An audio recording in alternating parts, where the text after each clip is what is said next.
because I felt really a little bit embarrassed about being a doctor, promoting a book. It just, something about it didn't feel right to me, even though I had written it for my patients. I really only marketed it to my patients. And I gave it to them because I wanted them to have the guidebook. They wanted the guidebook written by me, so I gave them the guidebook. And it turned out that people really engaged with that material. The way that it was written, very simplistically, it was short. If your main concern right now was overwhelmed by stress, you could just go read the stress chapter. It would take you 15 to 20 minutes. You could start to put into practice one or two of the things I taught. And within a short period of time, you would experience improvements. You'd feel better. This stuff worked, right? These little, simple baby steps, each of these aspects of our health worked if they were applied. And a part of it has to do with trust. My patients, obviously, they have a trusting relationship. So they believe that if I'm saying that if they do this, it'll likely help resolve their problem, then they're going to give it a try. All right, Dr. Gus, welcome back. Another episode of The Healthy CEO. How are you, my brother? I am well. Thank you very much. Feeling like a healthy CEO, but not much of a CEO, even though I technically am one. I don't know that I'm qualified to be a CEO, but I am healthy. Well, I don't know what the qualifications are, but we'll say yes. At least we're healthy, and so that'll give us a shot to do our best at our respective CEO roles.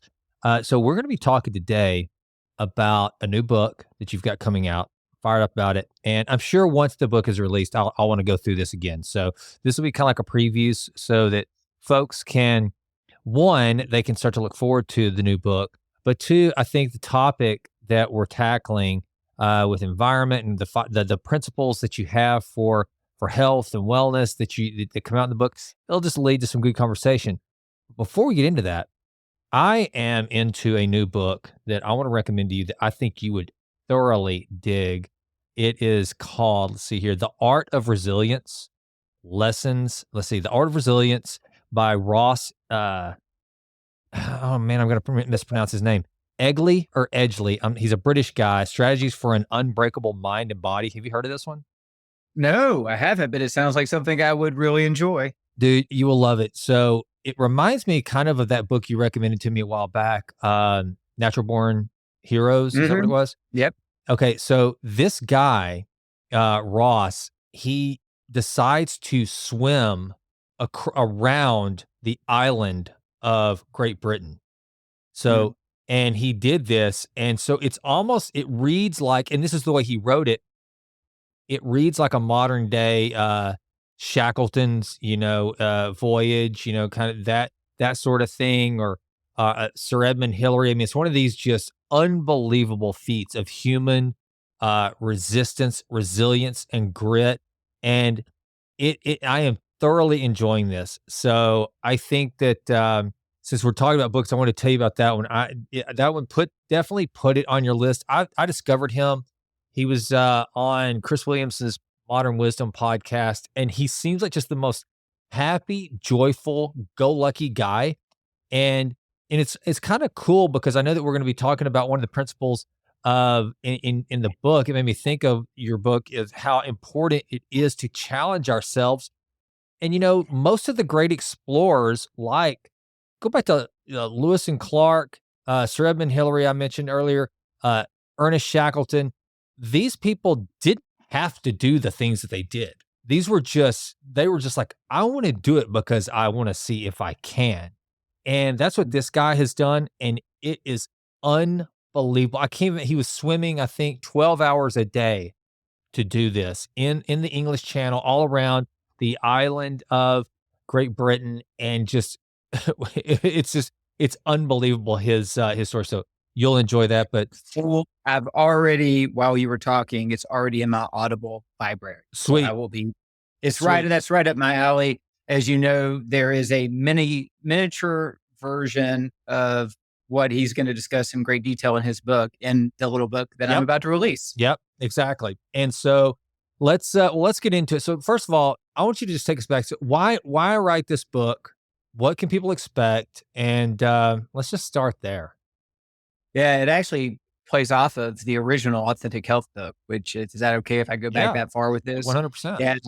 Yeah. So I was busy in my clinic, as people know who've been listening to this podcast, seeing a ton of patients with all kinds of conditions every day. dawn to dusk. It was just nonstop. And of course, as I was studying human bodies, nutritional biochemistry, and all these other factors, it was just not making sense to me why people were so sick. Your audience has heard me talk about this plenty of times. So I started deepening my understanding of nutritional biochemistry and molecular biology and genetics and epigenetics. And as I did, I was like, oh, I got to teach my patients these things. This is why their diabetes is getting worse. This is why their migraines are getting worse. Right? This is the IBS. Like if we can get this stuff dialed in, we can start rolling back these medications and have them truly get healthy because I know this is true. This is how the body is designed. So what I would do is very quickly in an office visit with someone who has diabetes, I would start moving into something like, okay, let's talk about ketogenic diets. Well, what's that? Well, it's this type of diet, blah, blah, blah, blah, blah. And they'd be like, well, I'm interested if I could, instead of increasing my medication, do something nutritionally, I'll try it. How do I learn how to do this? And I would refer them to what I thought was a good book.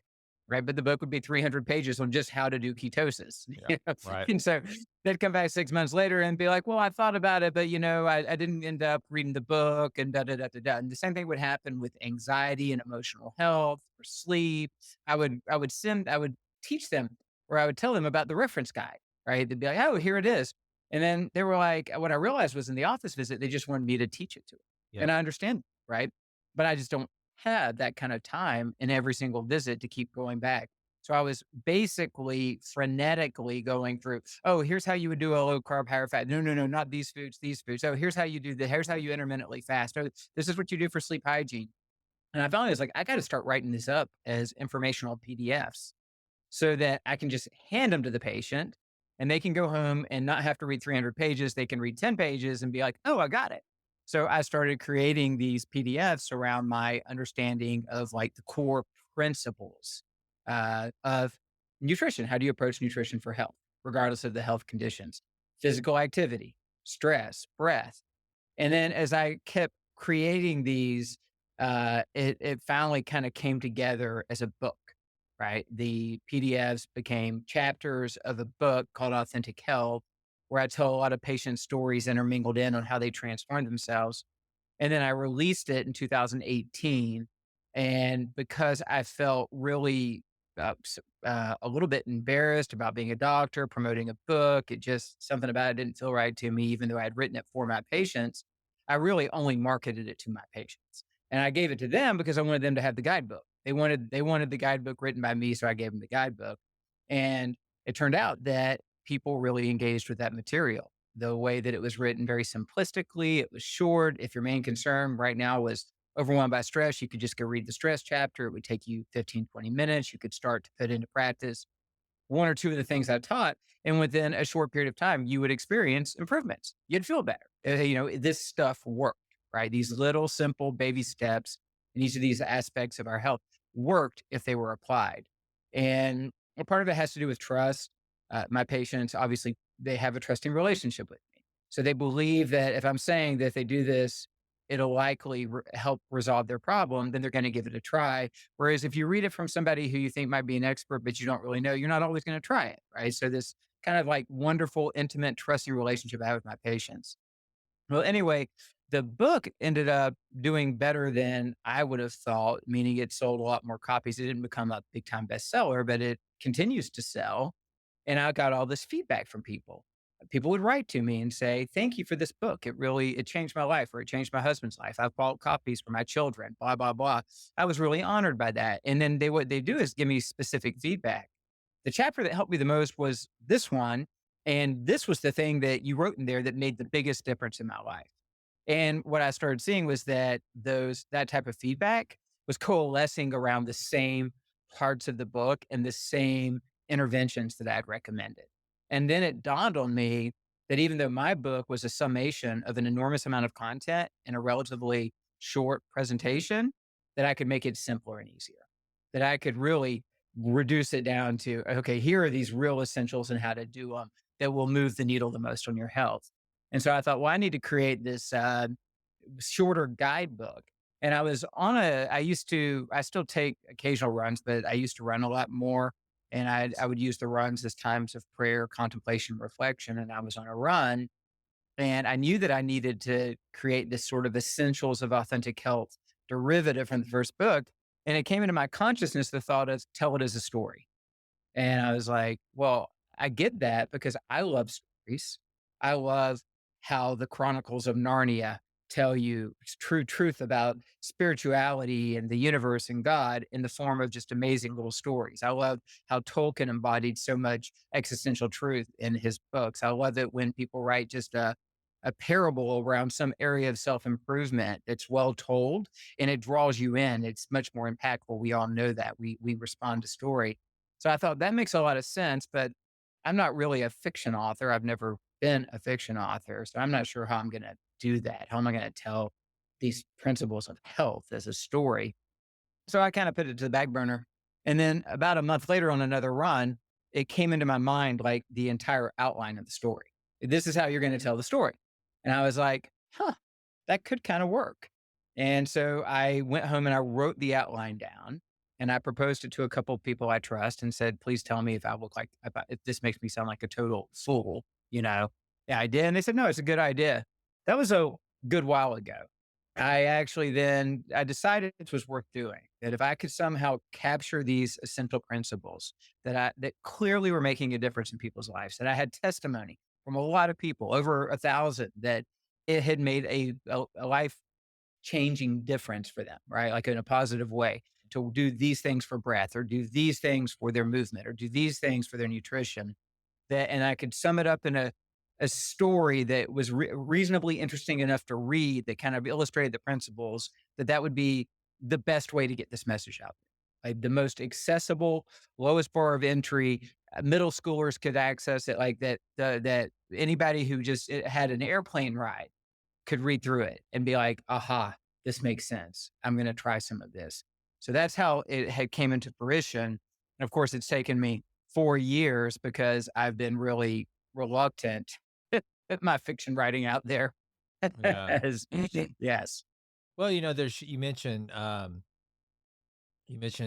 C.S. Lewis and Narnia, and I think it's an incredible tactic because we do learn through story. I just did a book review. I literally just uploaded it to YouTube today.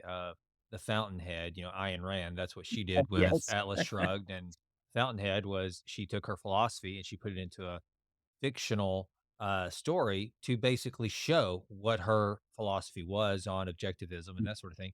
And so I think that that's a very wise move.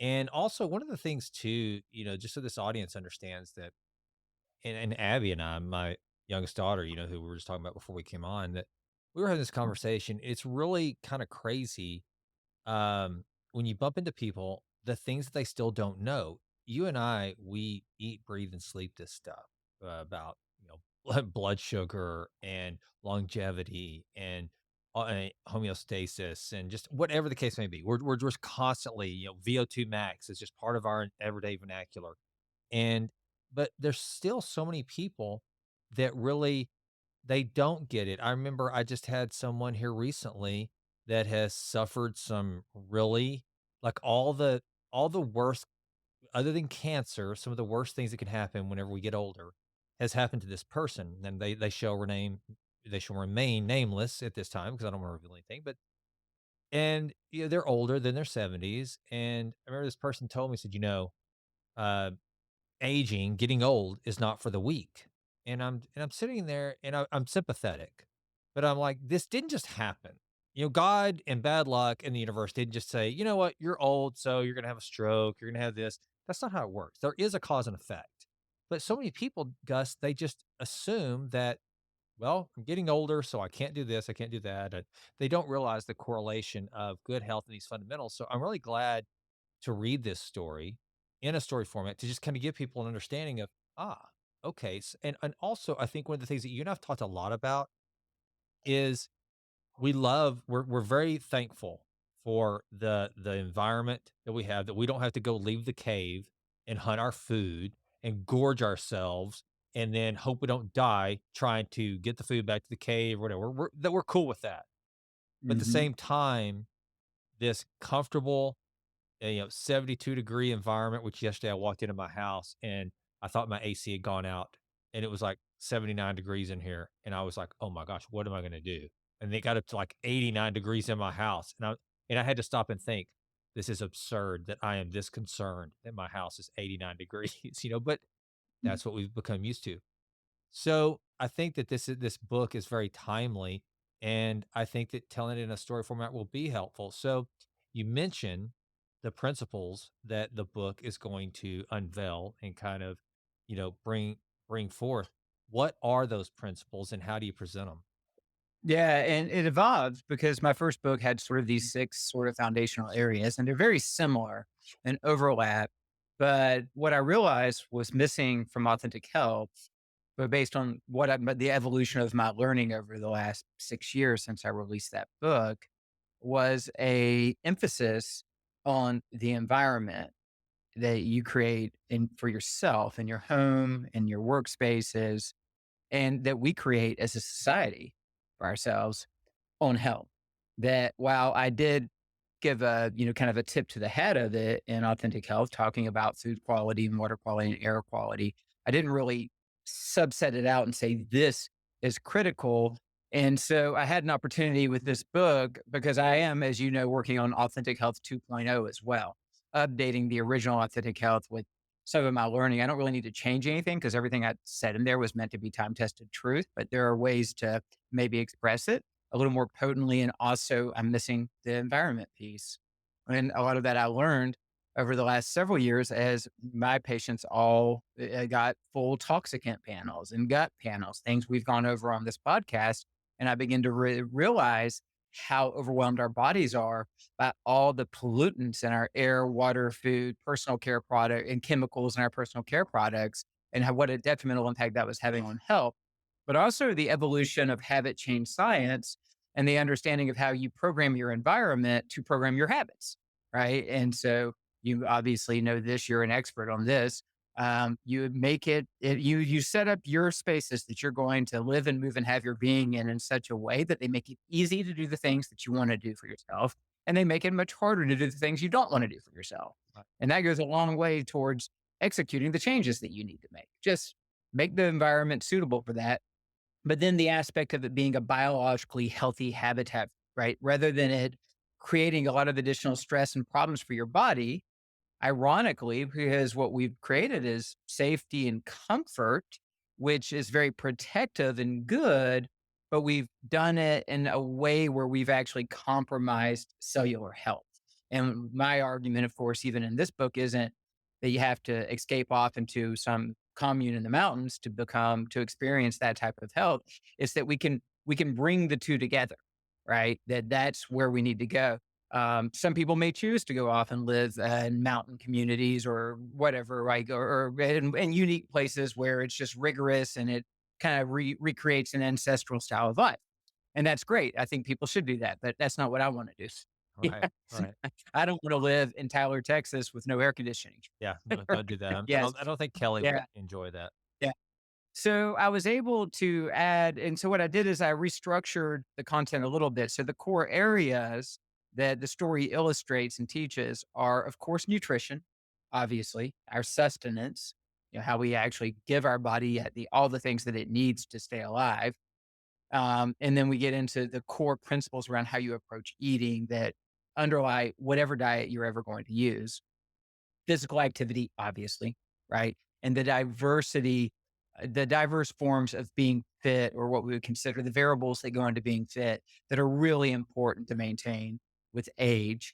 Sleep, obviously, right? An absolute essential.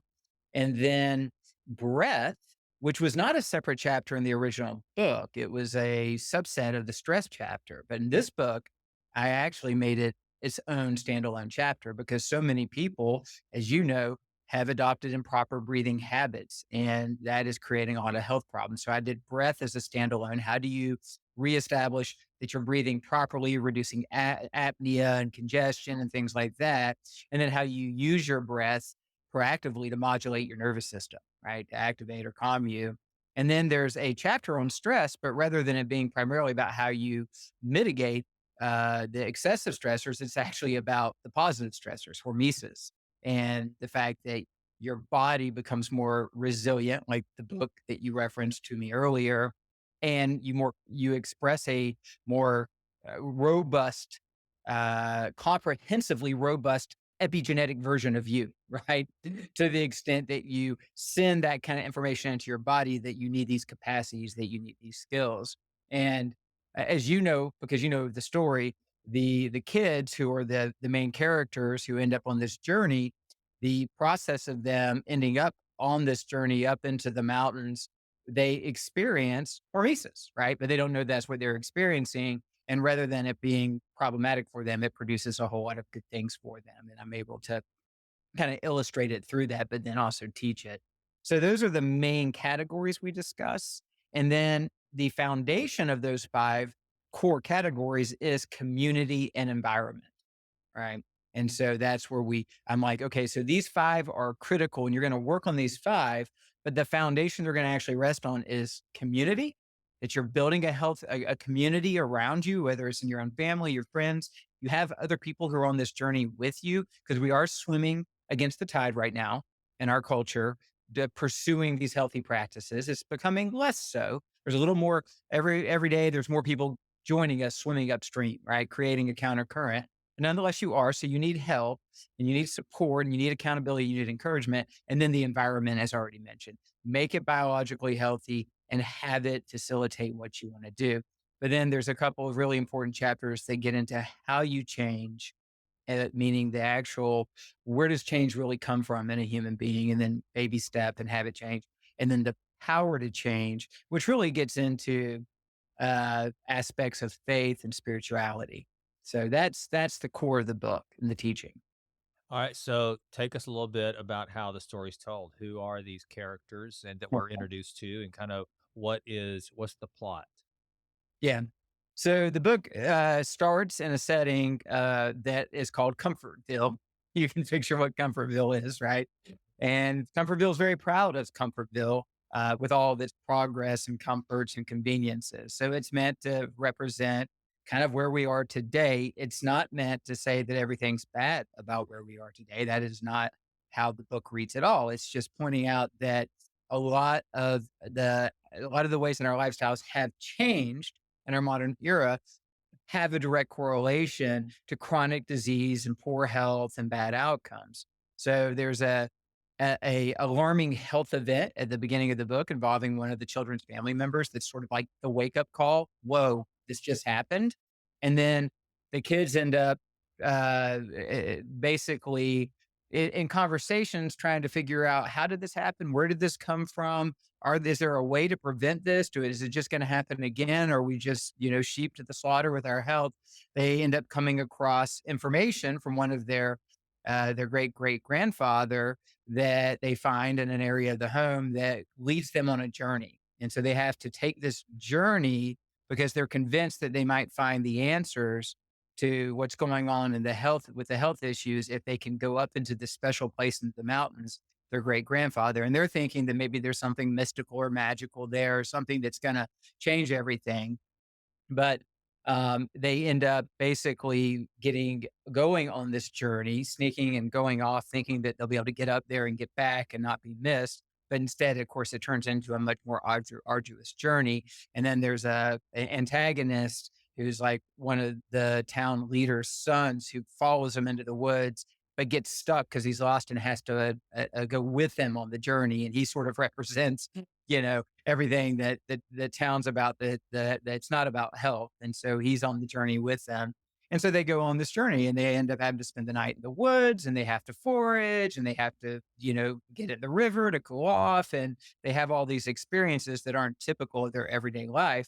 And yes, they're tired and they have scrapes and bruises, but rather than falling apart, they're waking up feeling stronger, healthier, more revitalized as they're kind of getting away from the routines of Comfortville and actually having this experience.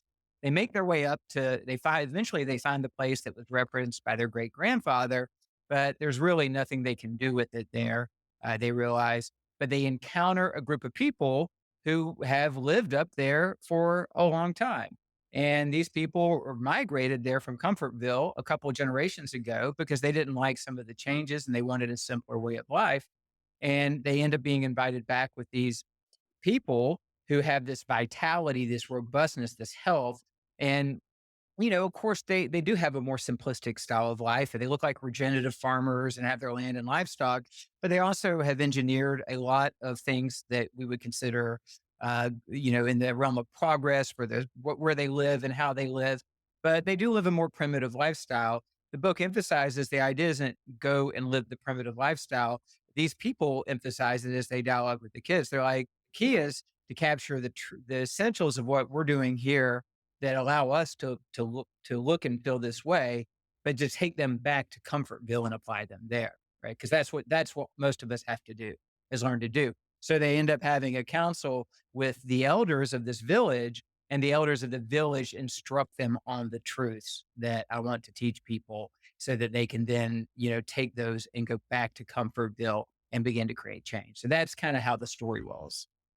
And you know what's interesting about that is it's very historical in nature. Just what you said is like there's so much of that's still done in this day and age. Native Americans, they put their young men like this coming of age through kind of a gauntlet. Look at the Spartans.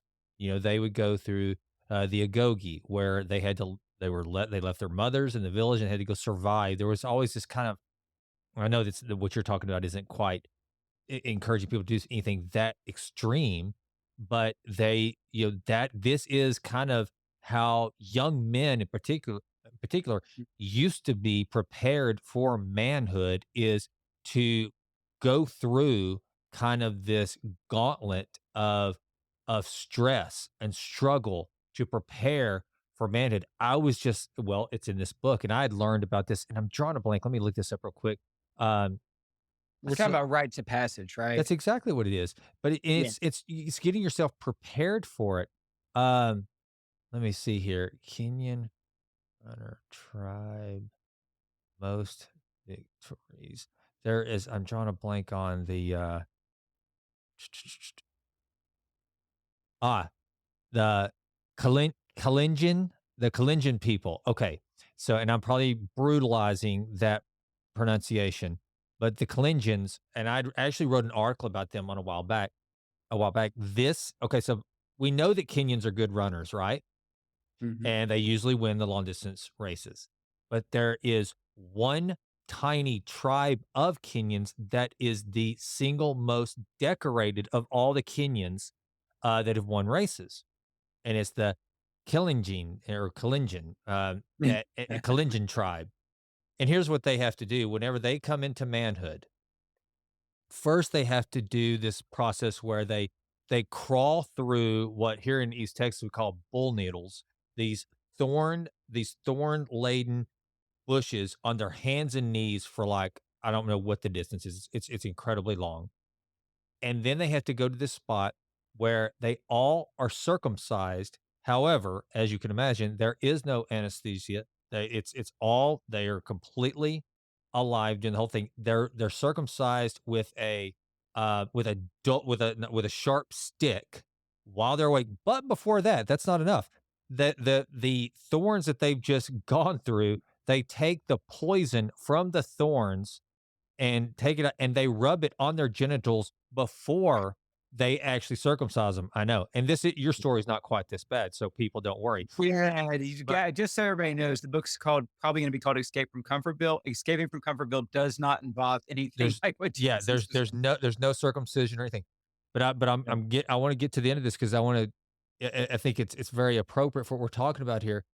And so they end up and so they go through this, but here's the thing, when they're going through the circumcision process, they have their faces covered in dry mud.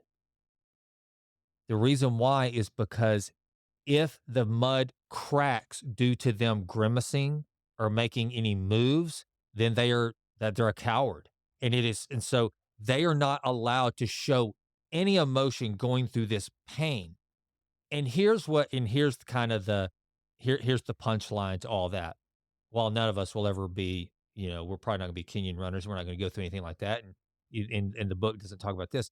However, what they've proven is that by mental toughness and pushing yourself through these obstacles, that seems to be the deciding factor in them winning and their victory. So bring that back to what this book, I think, and again, because I've got to read the manuscript of it, is that there is such an enormous value in putting our bodies through a more reasonable than what I just described stress and training. And a great example of this is one of the best books of the last couple years is Comfort Crisis by Michael Easter. Huge seller. And essentially, all it is a book about him going off on this hunt and putting himself through these unbelievable conditions that he otherwise wouldn't have.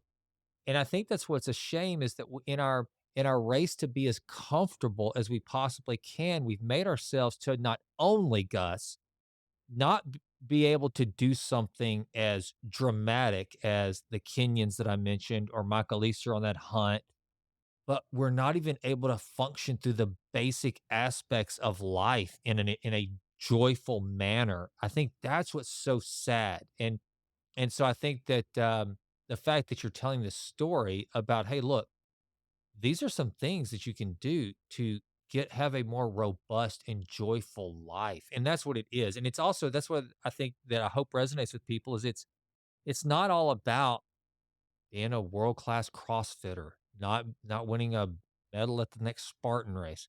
It's just about going through life, winning life by going through it and understanding that being healthy and having a healthy environment just makes life more robust. I think that's the cool thing about the story. Yeah, thank you. Yeah, the idea more than anything is to give people a deeper level of inspiration to begin to pursue health, to stop settling for what we've done, where we've just normalized poor health and chronic diseases and allowed, tasty addictive food or alcohol or name any other addictive substance or habit to become substitutes for experiencing great health. And, the book has the way I've written it has been meant to move the heart just about more than anything else. Because I think that the truths are pretty straightforward and you can find them a lot of places. Like nobody's going to be like, holy cow, I never thought that eating non toxic, nourishing food could make a difference in my health, right? Or not eating so much or any of the other things that I'm teaching. It's really meant to wake people up and recognize that the ball is in your court. You can either begin to experience, to gradually unfold for yourself a transformational process that will, when you arrive in a wonderful restored state of health, that you will feel more peace, more joy, more euphoria, more bliss, more satisfaction than you could have ever imagined from whatever the things are that are keeping you trapped in a state of poor health. And you will not ever fight it again. It won't be this, well, now I got to fight every day to keep this. No, it'll just become the natural expression of who you are in the essence of your being. And so that's, I think, the combination of the story and having it hub around children and they take this adventure, the underpinnings of the teachings, the focus in, the deep focus in on the heart, the soul. It's really meant to have people go, aha, I get it. This just makes sense. And a very simple, easy to read package, meaning an airplane flight, and you could have read it, like, and be like, holy cow, this makes sense. The light bulb went on. I will start today practicing just a few of those things. Right? I mean, that's what I hope for people. And I hope that more physicians pick it up and get it. I mean, that's one of the things that I'm really, and we've talked about a lot. And again, I don't want to beat up on other people in your field that haven't been, that haven't been awakened to what you and Troy have as far as precision care and everything. But it's really pretty obnoxious how lacking Western medicine is on just these basic fundamentals. I mean, Gus, I can't tell you how many doctors I talk to that they've never heard of red light therapy. They don't do breath work. They have no Yeah. clue. You all talk about peptides. They have no clue. They don't.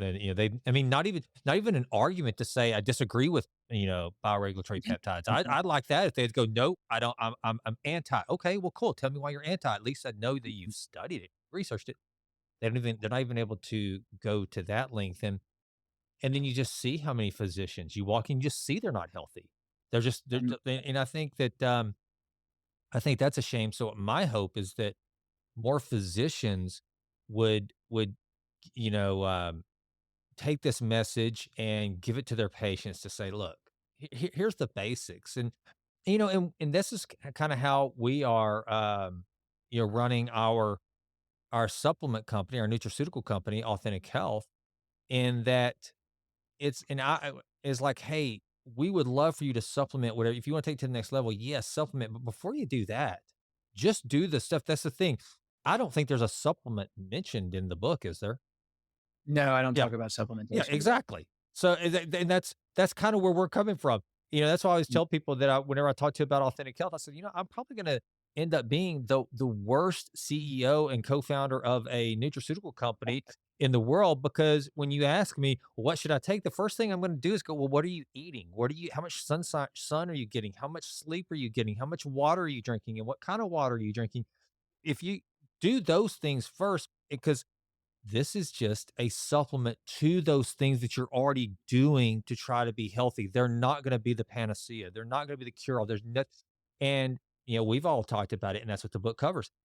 There's nothing that you as a physician can prescribe that's in a bottle, that's in a liquid, that's in some elixir or some sort of potion that will do for people what exercise will. It's crazy. Mhm. It's really, and I think people probably hear that. I guarantee you, Gus, people hear me say that and they'll just think, "Oh yeah, okay. Well, you're into exercise, whatever."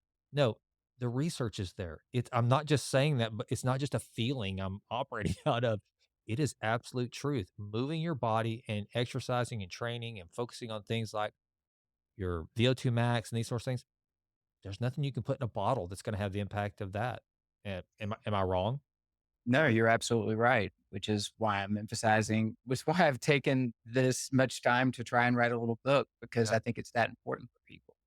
Um, I have not written this book to make money. If you do unless you're a real serious author, writing a book to make money is a that's a That foolish is a thing. fool's errand. Let me tell you, Yeah, buddy. That is a yeah. No, I didn't write it to make money. I didn't write it to build our business.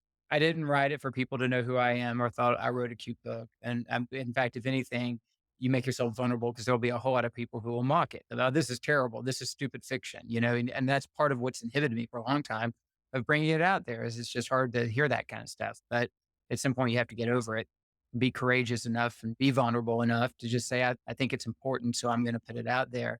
I wrote it because this message is so critically important to people, and I've seen how it worked in a family practice setting. I saw how it worked with the first book for, I don't know, 4 or 5,000 people. And I just want to keep finding ways to deliver the message without diluting it. But, in any way, the potency, the importance, the primacy, the necessity, but also make it as just simple and easy to get into as possible and to move the heart. And so that's why I did this.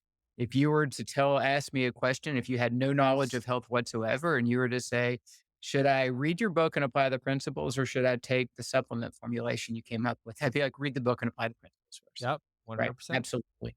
Yeah. That's far more important. Now, as you know, I'll be a better, neither of us would be great at sales of our own products, or are good at it. But I'm a little more, because I look at the data all the time from people who are applying all the principles of the book, and I still see all the nutrient deficiencies. Yeah. So I am at a place where I believe in America, um, that some degree of supplementation is in fact critical, or you're going to be missing important pieces of information for your body. But uh, it doesn't, it does not substitute for step one, which is to apply each of the little principles I talk about in the different categories of the book. Well, and that brings us to a good point. I wasn't really planning on this. I'm not that smart, but that's a good segue to go into something that I think is kind of cool, which is this right here. Can you see my screen? Oh yeah. Yeah. How about that? That I just happen to have handy the shopauthentic.health.com website up. And the first thing I have up here is F1, which means the foundational stack, F1, the essential Mhm. nutrients. So while we're talking about trying to be more robust as individuals in the land of Comfortville, and even if you do all these things, if you really want to help with the best defense against this comfortable and often toxic environment that we live in, supplementation might be a part of that. tell me what went into the development of the F1 essential nutrient supplement, Gus. Okay. So F1 is our water soluble nutrients, and there's a lot of them that are critical. Obviously, it was based on my observations over hundreds of people with comprehensive intracellular micronutrient panels, seeing what are most people at baseline lacking in terms of essential nutrients. And what I found was that it varied from individual to individual, but almost everybody, 90% of people needed more B vitamin support than they were getting, both not just both the B1, B2, B3, B5, B6, B9, B12, all of them were just flatlined for most people intracellularly. And then many people had diverse mineral issues. It could be selenium, it could be boron, it could be zinc, it could be copper. And those individuals would have on some type of mineral formulation and possibly a multivitamin. And then you get into the diverse carotenoids, which are water soluble plant based forms of vitamin A, like, lutein and zeaxanthin and things like that that pop up in like formulations for the eyes that are commonly deficient. So instead of having people taking a mineral complex, oh, and then finally the fulvic and humic are natural products of the soil biome. They're produced by the soil biome, the whole microorganism milieu of the soil. And the fulvic and humic accompanied our food into our bodies, and one detoxed uh, molecules, unhealthy molecules that were part of just food, whether organically or inorganically, and then they also aided in nutrient transport. And it's a big missing thing. Many people will have a lot of, they're taking supplements, so they'll have extracellularly in the blood all this nutrient density, but then it's not inside the cell. So it gets into this transport. So what I did, instead of having people have to use a mineral complex and fulvic humic complex and B complex and multivitamin, I combined all of that into this one supplement. So it covers all the bases I just described with one capsule twice a day. Love it. There it is, folks. And so, for those of you that are not watching on YouTube or Spotify, which, by the way, if you would please click like or subscribe, we'd be grateful for that. There you are. You can actually see the product there. And then there's also we've got here. Now, well, I might as well, when we're talking about it, what about the essential fats? So, we got foundation one, there's foundation two, which is F2 essential fats. Let's talk about that. Yeah, so the fatty nutrients that are so important for our cells and our cell membranes in our bodies, which include essential macro and micronutrients. The macro ones include essential fatty acids like DHA and EPA. And then technically, although they're not classified as essential fatty acids, I see so much deficiency in phospholipids that I'm kind of considering them like a conditional essential nutrient because people are not eating the types of foods or the foods don't have the density of these critical phospholipids like phosphatidylcholine. And then we have the fat soluble forms of vitamin A, retinol, which are typically deficient, vitamin D, vitamin K. We have fat soluble vitamin K. We have water soluble vitamin K and F1, and then vitamin E in the forms of the diverse tocopherols that play such an important role in cell membranes. And so once again, I had people on a phospholipid complex, an essential fatty acid complex, and then some other supplement that would cover the fat soluble micronutrients. What I did is I took all of those and I put them together into this one formula, 3 capsules twice a day, which I know sounds like a lot, but it's a lot of essential macro and micro fat based nutrients that you need that are critical. And I can tell you, I mean, so since I've been on the stack, it's really easy. I mean, it's you just separate it out. It's kind of like I do an AM PM type deal. And then Mhm. of course with the the next one, of course, which is the F3, which is our essential amino acids. That one I'll take 3 times, throughout the day usually. So that one's an easy one. And I mean, we've talked about essential amino acids, but if you want to cover one, this is the one that, you know, I always tell people when I talk about this that you and I had a conversation a long time ago, and we talked about our desert island supplement. If you were stranded on a desert island, what would you take? And you said essential amino acids. At that time, I didn't really understand the just how important essential amino acids were. I didn't even understand the protein synthesis that came from essential amino acids till you taught me that. And mine at the time was creatine. Now I think for survival's sake, I'd probably be better off with essential amino acids on the desert island than I would creatine. So talk a little bit about why essential amino acids are so very important. Yeah, so this could be debatable, but I think most people would agree that the most important thing we can get from food, period, is protein. Now, yes, we need calories at some point. Yes, we need other nutrients, but without protein, the whole system breaks down, right? So the our ancestors, our remote ancestors, hunter gatherers, etc. That was the number one thing that they were looking for was protein, a source of protein. And when they could get it, they would eat as much as they could. They didn't have the luxury of, say, essential amino acids and protein powders and things of that sort. So all of the proteins, the little proteins that are encoded by your DNA that make up your structure, your collagen, your cartilage, your bones, your muscles, your brain, your heart, your liver, your detox enzymes, your hormones, and then all of the enzymes that are encoded by your DNA that catalyze all the biochemical reactions that are taking place to keep you alive are made out of amino acids, which are derived from protein in the diet. But we have a hard time getting enough protein. Then we have gut issues, digestibility issues, other factors, quality of protein issues that lead to, even if we are getting some protein, it's not always utilizable for maintaining structure and function of the body. These are a surgical tool. They are not meant to be a substitute for eating protein in your diet. You still need to eat protein based foods for complete protein and for other nutrients that those foods contain. But these, by taking the eight essentials in specific ratios and amounts, the eight that the body can't bioproduce itself, and just putting them in, bypassing digestion, sending them into the bloodstream, automatically triggering the sensor for protein synthesis, you're essentially putting in an equivalent of 20 to 25 grams of food based protein with each dose that's purely going to protein synthesis, period. Not converted to glucose, not eliminated through nitrogen waste pathways, not wasted in the gut. It just is used. And so this really fortifies our body's need for our body's need for those amino acids to maintain structure and function. And as you've experienced, and almost everybody who's used them, you feel better, you're less hungry. There's a lot of subjective, notable improvements in just your sense of well-being when you begin to add essential amino acids into your rotation. Now, I don't consider them mandatory. I do think that for an American diet, unless you're a regenerative farmer or you're part of that community and you're doing all those things, I do think F1 and F2 have become kind of necessary for most people in our population, which I know sounds like I'm saying, oh, everybody needs my formulation, but everybody I've treated in my clinic has needed it thus far Right. with rare exception, and so that's what I've seen. My daughters take it. My wife takes it. I take it. I think you need those. You can go eat the protein Yeah. from good, healthy sources and get your protein. Essential amino acids just make it a whole lot easier and allow you not to eat as much food.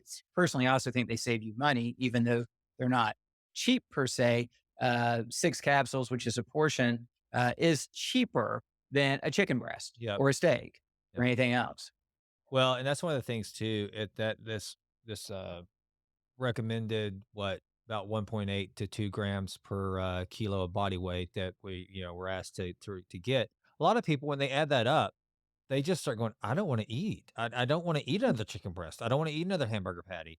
And so that's one of the things that I tell people is like, this gives you an alternative to having to eat all that food because, I mean, protein is more satiating. You're going to be full and you'll just feel like you've eaten so much. I think that's one of the things that really helps. And also, I think one of the things that is really cool about essential amino acids is like for those people that you work with where they're truly trying to tackle their body composition, they're metabolically challenged, they're trying to shed that weight, they've let themselves really get into a metabolically compromised state and they're going to have to just reduce their caloric intake. There's just no way around it. And this helps make up for that. And also, and that could be somebody that's just literally trying to do it through diet and exercise and trying to change things up, or people that are using the peptides such as semaglutide that we've talked about, Ozempic, that these essential amino acids can really help plug those deficits to keep them healthy while they're going through that. Yeah, almost all of my patients use essential amino acids. My son and now many of his friends who are athletes who are trying to maximize their growth potential Yeah. while they're going through the puberty phases, they're using essential amino acids. I mean, it's just a smart tool. Again, you don't have to have it, but I personally find it much preferable to have it. I get probably 60 to 70% of my personal protein requirement met through essential amino acids. Yeah, I haven't done the math, but I think that I'm probably right there with you. Now, Yeah. okay, so what's the title of the book gonna be? I'm pretty sure it's going to be the Escape from Comfortville Yeah, that I talked about before. yeah, And then I don't know what the subtitle will be.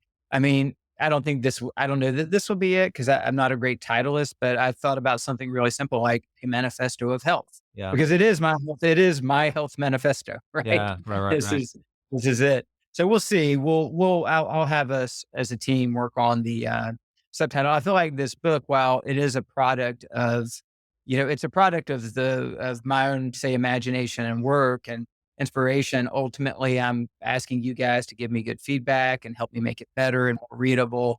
And I look at it more as something reflective of authentic health partners, Mhm. not just as a resource that is about what we're about as a company and what we're trying to do. Yeah, and I think too that just again, there's something that resonates with people out there about this idea of challenging ourselves physically, mentally, spiritually. There's something there. That's why there's a reason why David Goggins is so very popular. There's a reason why that these stories, these people, Jocko Willing, these guys. Now those are extremes, but this to me is more like okay. I'll tell you right now, I'm not going to go do the stuff that David Goggins does. I'm not going No. to do it. I don't want to. I'm not going to. You can, it's not necessarily about longevity or health, though. I mean, Absolutely not. Absolutely not. That's being kind of and again, I'm not knocking David Goggins, but that's just kind of a one-dimensional aspect of it. Whereas I think that this book is going to be a good way for the common everyday individual living life who wants to get more out of life to truly take control of what's necessary. And just like I said, just the hormesis part of it, that's just one aspect. That's one thing you got to do. But none of it. That's the beautiful thing about the story is it shows that yes, it's life changing, but it's not life upending. You don't have to, no. you know, No. Right. As you know, this is sort of like my mission. I think our mission and, is if the book, we'll see what people think. Thus far, the feedback I'm getting from folks I've shared it with has been good. It's a good, this story's good. It keeps me interested. It's cute, whatever, right? I know it's not C.S. Lewis level of storytelling. Okay. That's not what I'm pretending to be. The point is to deliver the message. But what I've heard about the messaging is that it's very good, yeah, that it really does seem to nail the sweet spot of simplicity, but also emphasis in the right ways. And so I'm excited about that. I feel good about that. So what I hope is that for this audience, that we'll make this book as easy to get as possible. It's not a moneymaker. So if it's a downloadable PDF that you can just get onto your Kindle, we'll have it on Amazon where for a very cheap price you could buy a printed hard copy, which will be practically at cost or whatever, which won't be much because it's not a long book. We'll have an audio version, which will have a nominal cost, but we'll also, through our own website, be making it available to people. Like if they want to download the Audible files, just like with my authentic health book. People just want to get it and they don't want to make the small nominal investment, which I do think is good for you to make the investment. I know all the psychology about that, but whatever the case, I'm just about this message getting out there. yeah, So if you're listening to this podcast and you're like, hey, that sounds like a book I'd want to read, or I'd at least take a look, I'll make it available to you through a free download, or you can buy it very inexpensively. I'm going to encourage you to do it. The first book, I didn't feel comfortable asking for people to support me because it felt like I was asking them to buy something I'd produced, and that felt wrong to me, even though it's not wrong. If it's a value, right? It turned out I needed to be more confident in what I had produced with the first book. The feedback I got from it ended up giving me confidence yeah, that it's a good message, it resonates, that it's helpful. And so now I have that confidence that people who engage with this book will be inspired, they'll be helped, they'll be encouraged. And maybe you already are nailing all this, but it's for your brother or yeah, your child who is maybe maturing, but really in some bad habits, or for your mom or your dad, or maybe it's for somebody else you know. And my hope is, by God's grace, and it'll be His grace, that this book resonates with people and they begin to pass it around and that it could go viral, right? And that that possibly millions of people would engage with it and wake up, and together we would all say, we're going to transform Comfortville, Yeah. right? We're going to do this together. That's what I want to see happen ultimately. And I think if the book can be one part of that, a catalyst, then I want it to be. So I'm going to encourage the audience as we get closer to releasing, which is not far away. Please consider getting a copy and reading it and sharing it. I ask for your support on this one. Fantastic. All right. Well, Gus, there you go. And I think I'll title this episode, Escaping from Comfortville, or Escape from Comfortville, something like that. And who would ever have thought that we would end up, I guarantee you, our ancestors, even 50, 60 years ago, could not have imagined that we would be having to defend ourselves, defend our health against comfort. Isn't that crazy? That is just nuts, about food being in too much abundance. Mhm. Climate control in too controlled, climate too controlled. It's like grass that's so green, but to get it that green, you got to go walk across toxic chemicals. It's just weird. It's bizarre. And so, but the two can coexist. The extreme comforts and health can coexist. You just got to do some of the things that we're talking about. Absolutely. Well, I thank the audience for listening, and I hope that they'll come in support of this work. And I thank you, Jason, for letting me talk about it today. Absolutely, brother. I appreciate you. And until next time, folks, he's Gus. I'm Jason. Be healthy. The content provided in this podcast, The Healthy CEO, is for informational and educational purposes only and is not intended as a substitute for professional medical advice, diagnosis, or treatment. Always seek the advice of your physician or other qualified health provider with any questions you may have regarding a medical condition. The opinions expressed by our hosts and guests are their own and do not necessarily reflect the views of the Healthy CEO. Any information provided by our hosts or guests, including any physicians who may appear on the podcast, is solely for informational purposes and does not create any doctor-patient relationship. Listeners are advised to consult with their healthcare providers before making any changes to their health routines. The Healthy CEO and its affiliates assume no responsibility or liability for any consequence resulting directly or indirectly from any action or inaction you take based on the information provided in this podcast.